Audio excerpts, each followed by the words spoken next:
Bigo sa Supreme Court ang paghamon ng garbage fee hike ng Maynila. Maling tao raw kasi ang naghain ng petisyon sa korte.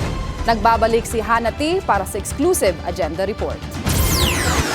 Ibinasura ng Korte Suprema ang petisyong kine-question ang validity ng isang Manila Ordinance na naging dahilan umano ng paglobo ng garbage fees sa lungsod. Pumalya raw ma-meet ang basic requirements para ma-review ng hudikatura ang petisyon ni Barry Tayam. Hiniling niyang ipatigil ang paniningil at ideklarang illegal at unconstitutional ang Ordinance No. 9151 na nag-update sa garbage fees collection ng Maynila.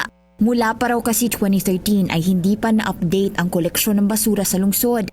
Bagamat residente si Tayam ng Las Piñas City, tingin niya ay inapruba ang ordinansa ng walang publication. Nalabag daw sa Civil Code at Local Government Code. Masyado rin daw mataas ang fees na lagpas sa basurang nare-regulate sa lungsod.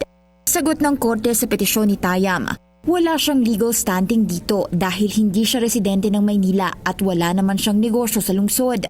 Una ng target ng ordinance ang business sector sa Maynila pagdating sa singil sa garbage collection dahil dumami raw ang basura sa commercial at industrial establishments, pagtaas ng hauling cost at actual expenses ng LGU sa serbisyo. Ibinalita ng Bilyonaryo News Channel noong Enero ang reklamo ng mga negosyante sa Maynila. Noong 2025, nasa 1,200 pesos lang ang garbage fee ni alias Miguel. Pero pagpatak ng 2026, umabot na ito sa 14,000 pesos. Malungkot man si Tayam, nirerespeto raw niya ang desisyon ng SC. I think ang dapat po step up talaga dito ay mga residente ng Maynila o di kaya mismong directly affected nitong resolution doon sa garbage fee hike po. Isa pang paliwanag ng Korte Suprema, hindi raw sila trial court para mag-evaluate ng ebidensya kung may sapat na basihan ang kontrobersyal na ordinansa.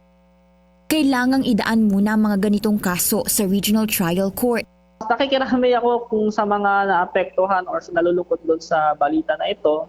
But I think kailangan niyo po talagang kayo mismo na taga Maynila mag-step up. Wala pang opisyal na pahayag sa amin ang Manila LGU kaugnay nito.